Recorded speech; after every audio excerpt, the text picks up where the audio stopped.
Alright, sweet. Alright, so girls, the last symbol that we were looking at last lesson was the curule seat, okay?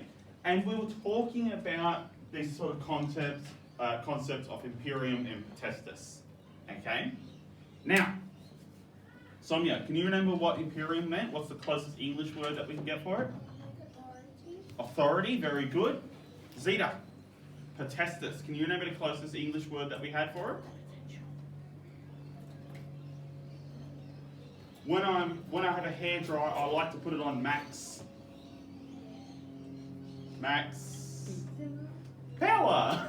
Oh. Max power, okay? So a hairdryer is a terrible job. Look, I was trying to reach for something, okay, and it didn't work out. Make it so I easy. can't imagine hair so drying easy. though. Just so easy hairdryer. I We'll can see all that. admit that I failed, and we'll move on from there, okay? So when you have a curule, okay, it's usually someone with significant imperium, okay? Because what is the curule sort of representative of? Power. What did you say? A throne, okay? So it's saying this person is like a king, okay? What's the thing that sort of separates it from being a throne? Backing on it. What did you say? The backing would be one. Doesn't have a The backing, design. okay? So the Romans typically didn't put the backings on it because they really disliked the idea of a throne being present, because as we know, they didn't particularly like kings, okay? So it's a way of suggesting that this person has power, they have imperium, but they're not actually a king or queen, okay? Who do you think might have a curule in Roman society? Emperors, consuls. Second one, emperors haven't come about yet, okay? Consuls definitely would have some form of curule, okay? So in the Senate you might have the two curules sitting in it, one for each consul, okay? Other people could get curules as well, but they'd be very rare. Now, the next one is the red shoes. And this one still continues today, okay? So the red shoes of the Roman kings were more of a wealth symbol than anything else. And wealth is a good way of suggesting you are powerful, even now, okay? It still exists. Yes. Yeah. So, keep in mind, girls, it's not actually called red during this time period. It's called Phoenician purple. Okay? The reason why is red is not typically a dye that you can make naturally. Okay? Same with blue. So is it maroon? Eh, Did you know that? It's definitely a bright red. Okay? Just keep in mind, whenever you see the words Phoenician purple during this time period, they're actually talking about red. Okay. Okay? It's just weird. Okay? Well, credit where credit is due. Credit where credit's due. Thank you, Lebanon. Okay? Yeah, you're welcome, guys. It was an incredibly expensive dye to make, especially when applied to leather, and its usage signified the wearer of someone of great wealth and import. So simply by going in a meeting and going, look at my shoes. It's so creepy. Okay, yes, it's incredibly creepy. Okay, someone was able to go, I have such wealth that I can afford to spend the equivalent of hundreds of thousands or millions of dollars just on my shoes. Literally buying Yeezys. Yeah. So, Okay. but were they comfortable though? I'm sure they would have been. Everyone in Rome used to walk around with those like little Jesus sandals, Oh, okay? That's not bad. As I believe is the common term for them. So the colour red still has great import in Rome today. The leader of the Roman Catholic Church still wears red shoes, and his top followers wear red robes. Although they claim it for a different reason rather than displaying wealth, i.e. the blood of their Messiah. Okay, so the Christians basically say the red stuff that they wear around that, or the Catholic Church in particular, they say it's meant to be representative of the blood of their patron. Okay? But I don't want to say this about the Catholic Church, but I can almost guarantee that it would have started off as a symbol of wealth and showing how powerful the church was. Yeah. Okay? So it would have had a dual purpose. Okay? The sheer fact that you can have the symbolism of red in your church suggests that your church is very powerful. Like Okay. most pictures of Jesus and have him wearing red. And that's mostly Roman Catholic churches. Yeah, Jesus can also be pictured wearing purple because he's pictured as the King of Kings. Yeah. So it makes sense. Okay? Now, the last one is the white diadem. What was our other word for diadem? Necklace. Not necklace. Oh, Crown. Okay? It's sort of like a very thin crown. Okay? Normally we'd picture probably a diadem as sort of a woman's crown nowadays, but it effectively is just a sort of a bracelet that goes around your head that's very star-studded. Okay? So the diadem or the crown, as we might think of it, became one of the ultimate symbols of the royal institution in Rome. It symbolised the prestige and power of the king above normal citizens and become a hated symbol in Republican Rome. The picture here by artist Guillaume Ruel of the 16th century shows what a Roman king's diadem may have looked like. So you can see here it's this sort of very, very thin band.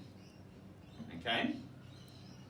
Now it's very important to remember that the Romans hate crowns or diadems. Okay? So even when the first princeps or the first emperors come about, they're not wearing crowns. Not in the sense that we're thinking of now, like that whole thing that goes around your head with the spikes. Okay? Because the first emperors are smart enough to figure out going, the Romans still hate crowns, even though we are pretty much king or emperor by this point. They don't want to see us rubbing it in. Okay? There's a fantastic scene when Julius Caesar is having his triumph, so basically his celebration of his army winning. And typically in a triumph, what you have behind you is someone standing behind you holding a crown above your head. Not on it, just above it. Meant to be saying this person is very, very significant. In Caesar triumph, it was Mark Antony, his lieutenant, his second in command. Now Mark Antony was a smart man, but he did a lot of stupid stuff. So what he kept on doing was that person was only meant to hold the crown just above the person, and they're meant to whisper in that person's ear, you're only mortal. You're only mortal. So that whole thing doesn't get to their head. Mark Antony was basically saying, oh, the people love Caesar so much, let's see if I just put the crown on his head, maybe people will accept it. And he tries it a couple of times, and every time the crown just gets near to his head, the people recoil in disgust. And they love Caesar. The people absolutely recoil in disgust and start like throwing stuff. And Mark Antony tries it a couple of times, because Mark Antony. And Caesar's sort of looking back at him going, I will kill you when we get off this chariot. Okay? So even with Caesar, as popular as he was, the crown still has this sort of symbol to it. So who's on the coin then? The coin would be, it looks like Lucius Tarquin. Keep in mind, girls, in Latin, there are no U's. The U's become V's. Okay? See, V is a better letter anyway. So this one would be L Tarquin, so probably L for Lucius. And we have it's as V, and then a V there, but as we know, V's become U's in a lot of cases, so this one would be Superbus, which is where we get our word superb from. So does the letter V originate in Latin? Yeah, Okay, cool. yeah. Keep in mind you can still have V in Latin. For example, there's words like the name of the person Ventrilius. Okay? But a lot of the times they can stand for U. It's sort of just something you'll recognise eventually. Okay? Sir? Yes? Is it a different thing when they wore like this leafy thing? Yes. I was gonna make Does anybody know what the leaf one's called? It's a racism. Laurel, yes. Okay? Now, laurels are completely different in Rome. They're not viewed as crowns per se, as in a royal symbol. They're viewed as achievements. Okay? So if you had a very successful military campaign, you might get the laurel. Do we all know what a laurel is? Yeah. Yeah. Yeah? Okay? I might just show you a picture for the sake of So it. what if the leaves die? I'm sure they would eventually. Do they replace them? I don't know. Around the time of the First World War, a lot of effectively Like that. silver. It's one of those worn around your head. Okay? And it's meant to signify that you've done something very, very impressive. Okay? So in Greece, if you won the Olympics, you used to get a laurel around your head. Okay? In Rome, if you were declared imperator, basically great conqueror, and you had a triumph, you would also have one of those around your head. Okay? It's not the same as a crown. Romans were fine with you wearing a laurel. Okay? Around the time of the First World War, just before it, most national anthems had hail and laurels. There you go. The Hail and one laurel. that sounds National great, I anthem. think of like They're great. a British guy Love it. that's like really overdressed. But then I look at pictures and I'm like, Okay. So, why the symbols are so important, especially when we start doing Augustus. Okay? Although the kings were eventually thrown out of Rome, their legacy was much harder to forget. Certain symbols of their rule were used to demonstrate the authority and the authenticity of their republican successors. Meanwhile, other symbols like the crown were used to symbolize hated monarchical rule and disgusted the republican Romans. Okay? So even though the Tarquins, the kings, they eventually do get kicked out, their symbols do remain. Okay? The lictors and the fasci do remain all the way through Republican and Imperial Rome.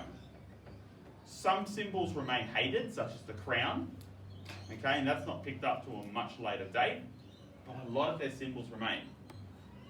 And when we do Augustus, you're going to start learning about how he starts using these symbols to basically cement his own place in Roman society. Because he's a king, but not a king at the same time. Okay, does anybody remember what princeps actually stands for? Princeps means first citizen. Okay?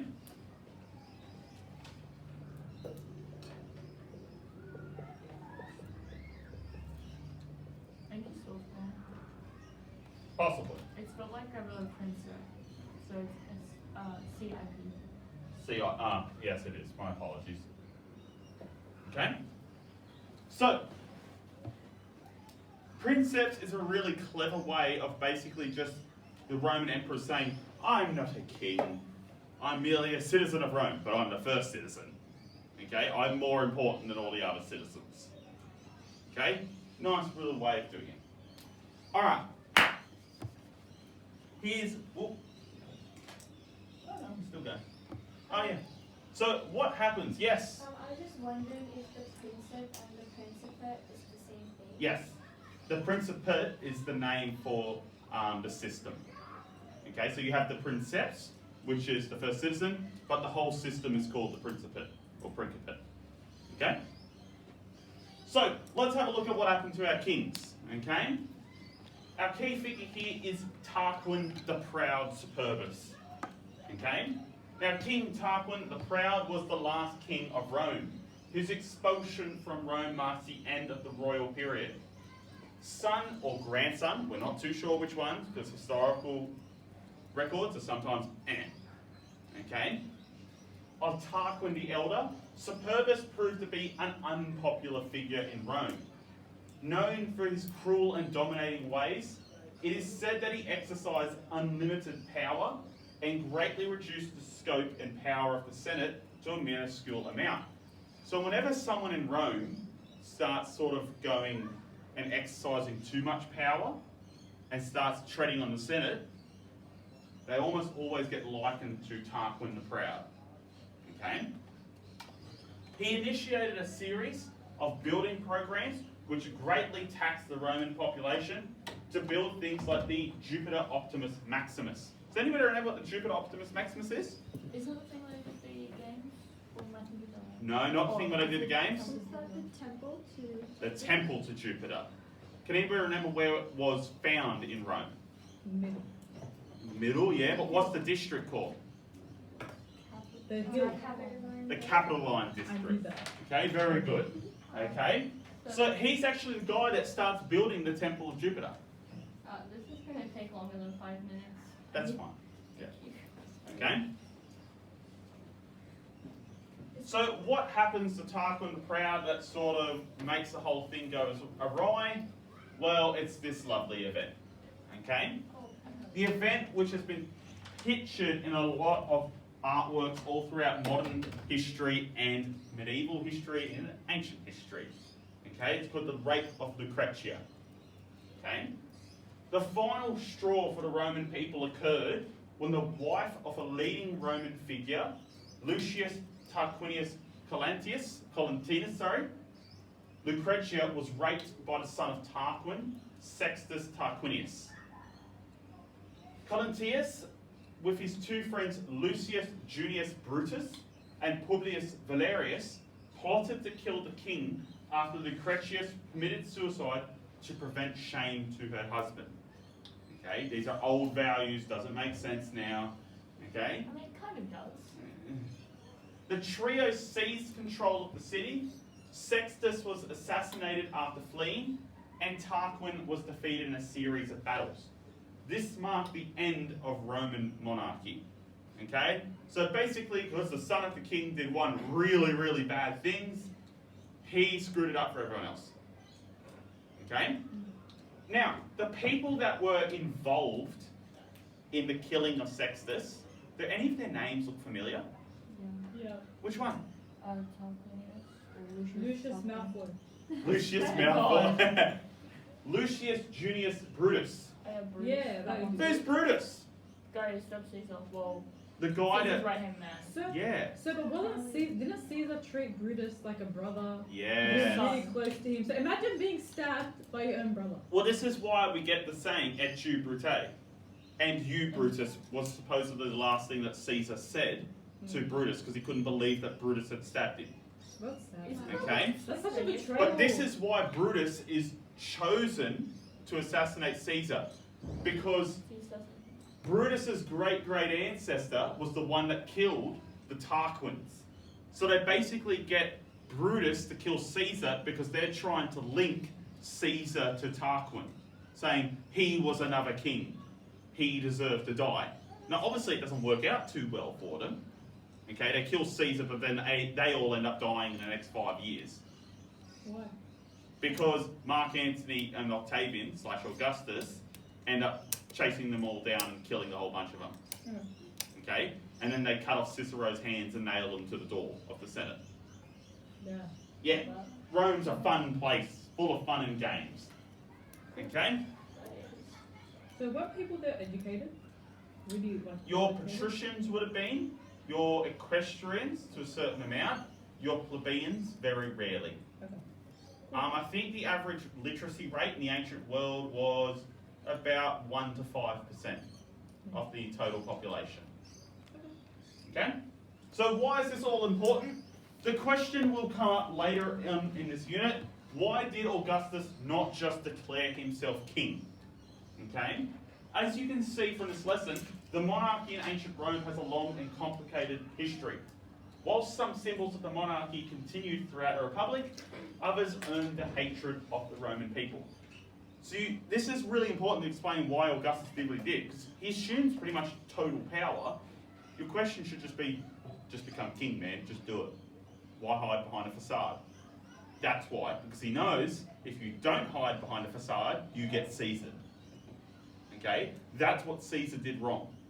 He didn't build the facade enough. The idea, the illusion that he wasn't actually king. Okay? But didn't he invent Caesarean? Because Caesar tried to facade really badly to king. Is that why he's called tyrannical? Because he basically did king things. Yeah, he's called tyrannical. Caesar's called a tyrant because basically Brutus is the one that stabs him and they try to link him towards Tarquinius. It's basically they're like, oh, you're Tarquin, they were kind of bad. Yeah, he's called a tyrant because he flagrantly disobeys the rules. Alright, So didn't Caesar invent? No. Who invented Caesarean? who invented the Caesarean birth? His son or Caesar? I would have no Or idea. the medics that birthed Caesarean? I honestly don't know how that name comes to be. I mean, maybe his son Caesarion was born in such a manner and they've recorded it and called it, oh, Caesarean birth. Yeah. But I couldn't give you an actual answer for that. Okay? Good, good, good. Me and the boys. Excellent. One PowerPoint down. Good job. Thank Good job, you. guys. Good job, sir. And this one is a relatively short one because it relies on a lot of videos. Yeah. Yay! Video! Okay? That, sir, I'm gonna good graphic design here. It's great. I Okay. like this slide. Nobody can beat my PowerPoints, okay? So Tell no. me if another teacher that can beat them. No, That's okay? it. So what do you use? What's the secret? I just use PowerPoint, mate. Really? And design ideas. Okay? So, let's start the Republic lesson and sort of learn how the Republic actually functions. Okay? So, as we know, Republic, okay, we learnt this before in a video. It's divided into two words, Republika, okay? Literally meaning public affair, okay? It's a form of government in which the country is considered a public matter, not the private concern of the property of the rulers.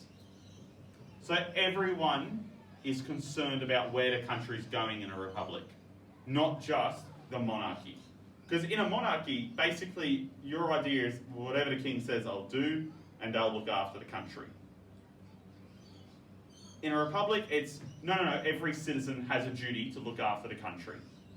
Okay, it's not just the royal family. So you have duties and honours as well, and obligations. Okay? Can anybody remember what SPQR stands for? Spartan? Not Spartan. Spartans just randomly in Rome. Yep. Yeah, totally. I mean, it seems right. Spirit, political, queen, religion. It basically stands for, I always forget what the Q stands for, but I can always give you an overview. Senate and people of Rome. Okay? Senator Popularum Rome. Okay. Okay? So whenever you see SPQR, it's basically just saying the Senate and the people of Rome together united as one. Okay? Because remember, the Senate is not the people. Who are the Senate? Not just the consuls. Patricians. Patricians, yeah. So there's a difference between the patricians and the people of Rome. So, let's have a look at the Republic, okay? When Rome became a republic, it began on a path to greatness. Quickly taking over their neighbours' lands in Italia, they began to spread out into Corsica, southern Italy, and Illyria, okay? So keep in mind, Italy isn't called Italy during this time period, it's called Italia, which constitutes this sort of area here in the centre, okay? And they spread out into Corsica, southern Italy, which is of course called, nobody knows? Sicily. Okay, that's what southern Italy is. And also Illyria, which is this area here. Okay? Their biggest challenge came with the Punic Wars, where the Republic fought for its existence against the Carthaginian Empire in North Africa. So this orange one is what the Carthaginian Empire was. Hannibal. Yes, Hannibal. and a famous general that comes from the Carthaginian Empire is, of course, Hannibal the Great, or Hannibal Barca. Mm-hmm. He was Okay. the best of the best. The best of the best. He was the best. Okay? He only lost because life happened, you know. That's it. So the Republic does actually expand quite quickly. Okay? It comes into conflict with this Carthaginian Empire. And when it begins the First Punic Wars, the entire Roman Republic is almost entirely exterminated. Okay? It becomes very close to losing the entire thing.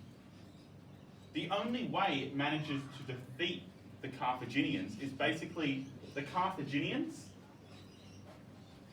come over here, they cross the Alps and invade Italy, and then for about a couple of years they just go up, down, up, down, up, down Italy, killing every army that they find, and the Romans just go, we'll just stay in our cities.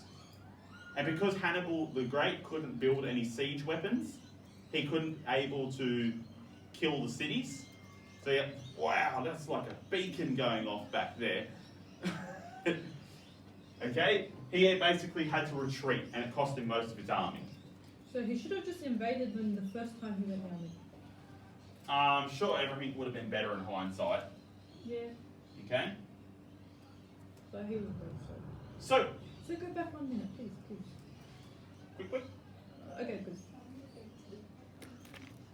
So how was power controlled and exerted in the Republic? Who knows what this word exerted means? Force, press down. forced, pressed out, or used. Okay? I tell you, I have to do Lego lot, because you can eat and you still do it. Yep. It's like, So the Republic obviously worked in a manner that was very different from its monarchy predecessor. Although the Senate existed during the Roman monarchy, it was often only used as advisor or rubber stampers. Or stampers, rather. Okay? Who's ever heard of the term rubber stamping? Okay? Vivian, where have you heard it from? Oh, I saw it like an old 80s show about accounting. Rubber stamping is basically your opinion on a subject doesn't matter. Somebody's already decided it, but they still need you to stamp something for it to go through. Okay? Yeah. But whether you stamp it or not doesn't really matter. It's still going to go through. Yeah. Okay? Basically, I'm having this. So what I'll get you to do, girls, we're going to get a video, and I want you to answer these 3 questions. Okay? So just write down those questions. What did you have to be to get into the Senate? Rich and educated. Which people had the most power in the Senate? And how might this have led to problems in the distribution of power?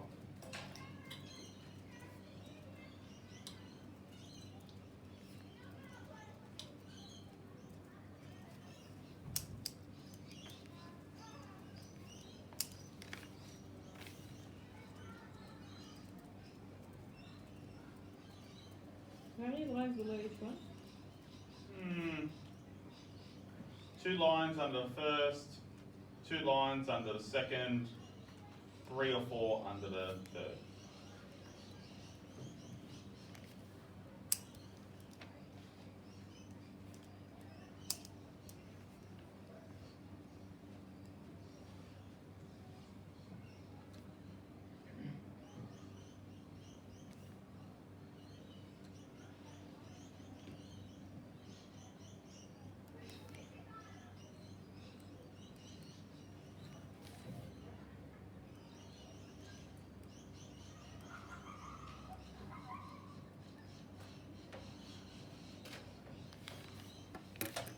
Does anyone mind if I turn the heater off, girls? No, turn off the. No? It's a bit toasty in here.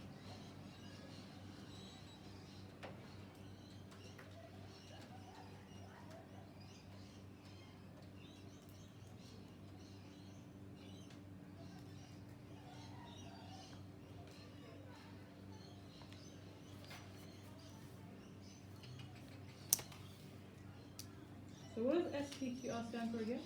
Senate and the people of Rome. I always forget what the Q stands for. I think this video actually goes through it though. Is it crash course? Crash course. No, it's not crash course. Crash course for this one actually tends to go a bit too long. I think maybe some John Green ranting for about 20 minutes. Alright, let's go.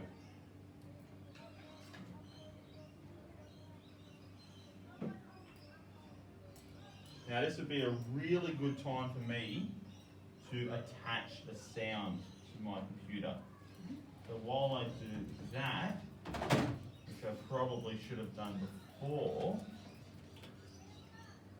which has now disappeared the way of the dodo. Yeah. Where is it? Oh no, that's the power. Show some help, sir. Possibly. No, I'm saying that of knowledge, but I can actually see. Oh no, I got it. Ah.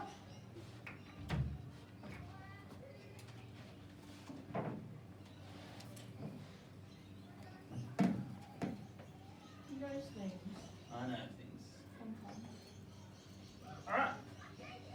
Today, let's talk about the Roman Senate, how it operated, and some of its rules and procedures. That would be really good if we could actually see the screen. Yeah. Yeah, that'd be cool, yeah? Yeah. How? There it is. Woohoo! Today, let's talk about the Roman Senate, how it operated, and some of its rules and procedures. It's easy when talking about the Roman Senate to think about modern legislatures, but a lot of things make the two dissimilar. For starters, membership in the Senate was for life, and yet members were enrolled at the beginning of their political career. Entry into the Senate was not an end goal, but rather a first step. This fact meant that there was a huge age range in the Senate at any one time, from young men in their early 30s to old men in their last senile years. Speaking of senile old men, the word senile takes its root from the Latin word senex, meaning old. The word senator comes from the same root word. The senators, or old men of Rome, were popularly imagined to be old men of experience who would submit their seasoned advice to the younger men who were serving in elected office for that year. In practice, the older men were actually the ones writing the nation's laws. While the Senate may have been powerful, individual senators were not. Individuals who successfully gained lifetime membership in the Senate did not automatically gain very much power or influence. The Senate maintained a strictly hierarchical power structure, which curbed the ability of untested men to exert political influence. The serving consuls had the opportunity to speak first, followed by the ex-consuls, starting by those who served last year, then 2 years ago, then 3, and so on. Next came the praetors, followed by the ex-praetors in a similar descending order based on year served, and so on. As you can see, serious discussion could easily be monopolized by the ex-praetors and the ex-consuls. There just weren't enough hours in the day to hear from everybody. So, think about it this way, girls. This is the best way to think about it. Your 2 consuls, they get to speak first. Then all the people that were previously consuls get to speak. Then all the praetors get to speak, all the orange ones, and then all the ex-praetors. So if you're sitting on one of these light blue ones, Kind of up. you've got about 4 years. you've got to wait for about 100 or so people to speak before you do. Okay? And if anyone does get to hear you speak, do you think they're going to be overly concerned about what you're going to say if 100 people just spoke before you? No. So young people do not get to speak in the Senate. Okay? They technically can, but they're going to have to wait for the end of time. Okay? So is it like a silent presentation when like everyone's really interested in the first 3? Yeah, people, exactly and right, yeah. After that presentation. Yeah, everyone falls asleep with assessment presentations after the third one. I can do the first one and already down. What do you mean? There you go. Be monopolized by the ex-praetors and the ex-consuls. There just weren't enough hours in the day to hear from everybody. The Romans understood this all too well and had a slang term for senators who could never get a chance to speak. They called them pt.2, meaning walkers. Voting in the Senate wasn't done with raised hands or with yeas or nays like we do today. It was done by standing up and walking over to the person whose position you were supporting when the final vote was called. This was the only means of influence that the pt.2 had. We have a similar term today for these kinds of people, which is backbenchers.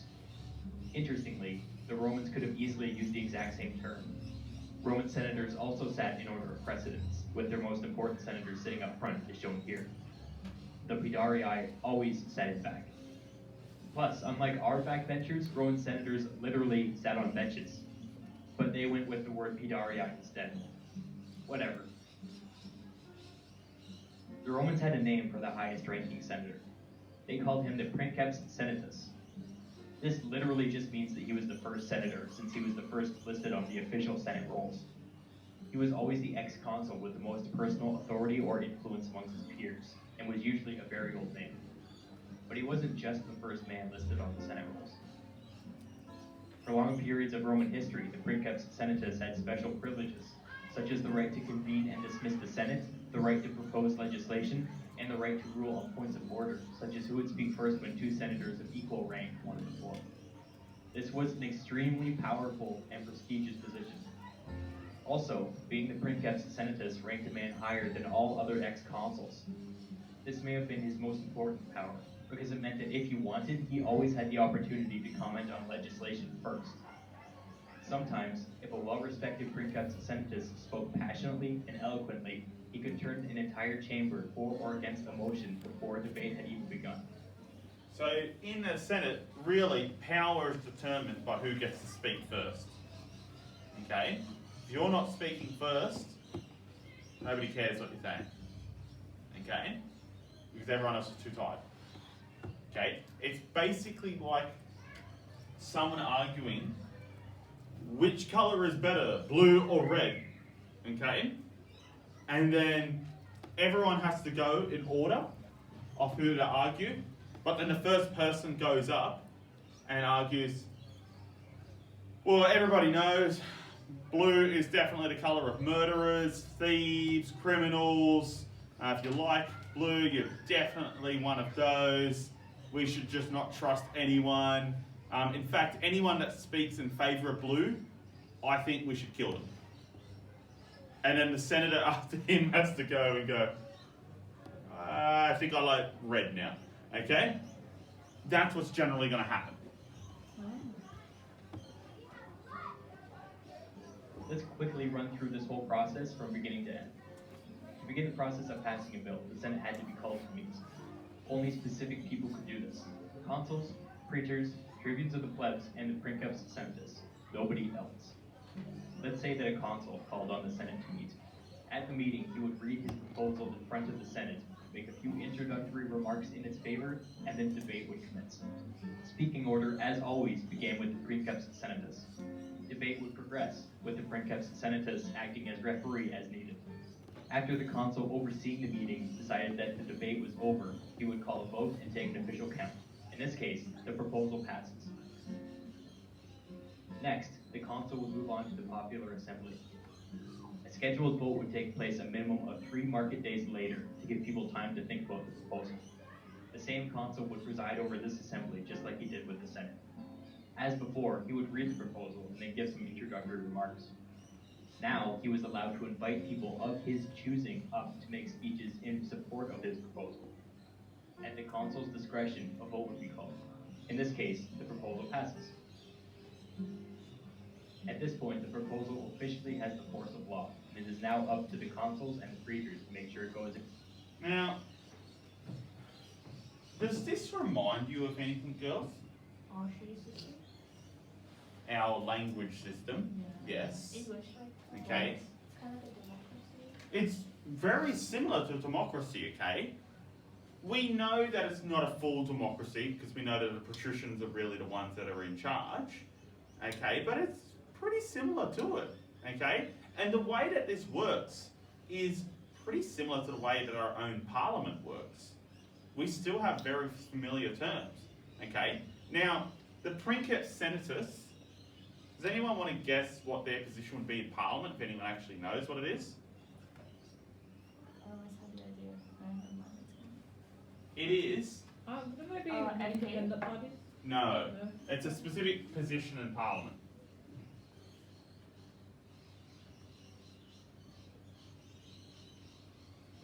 Called Speaker of the House, okay? And in Parliament, when they're debating, the Speaker of the House can effectively go, shut up, you've had your 2 minutes. Shut up, sit down, shut up, shut up, shh. No, you swore in the middle of your debate, shut up, sit down, okay?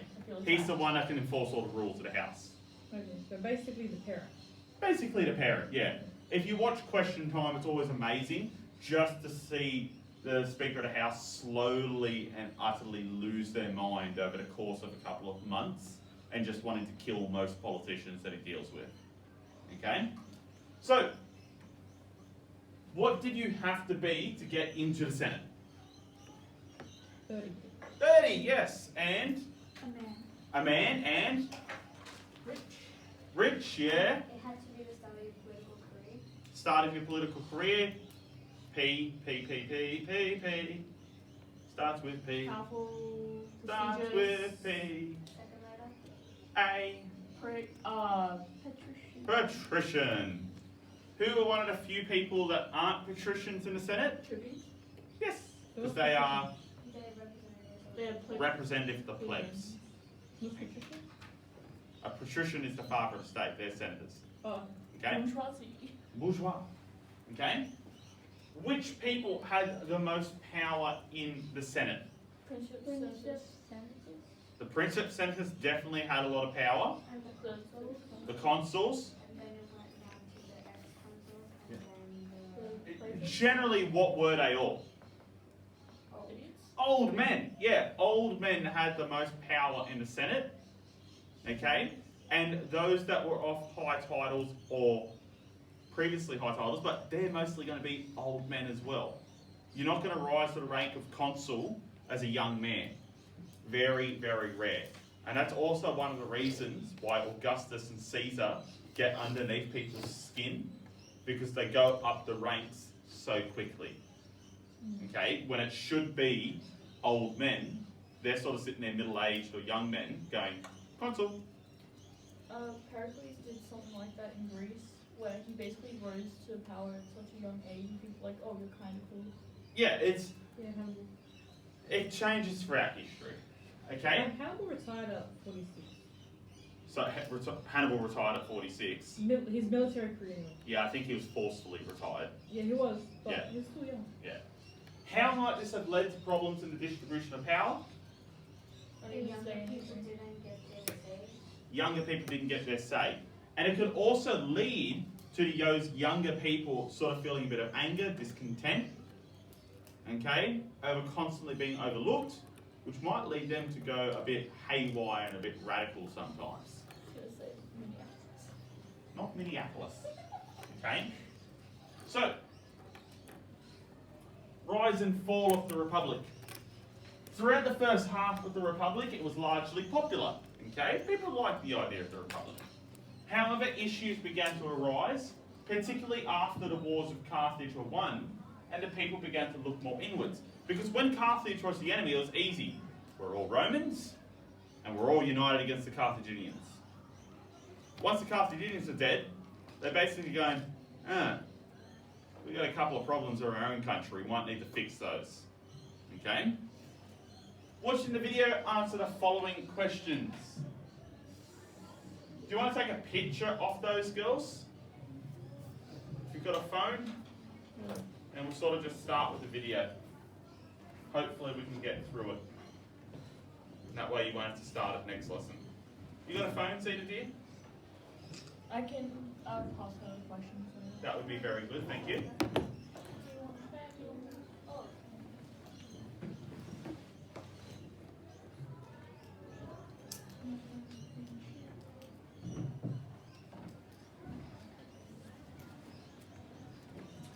Alright. Zeta, darling, actually we'll solve this quickly. Do you want to just sit next to Vivian and she'll have it with her?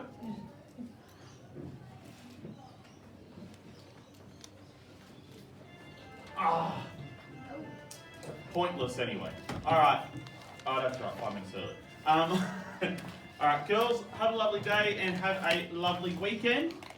This is the last slide for this one, I think it is, or the second last one. So we'll very quickly finish this off next lesson. Okay? Have a great weekend. Thank you, sir.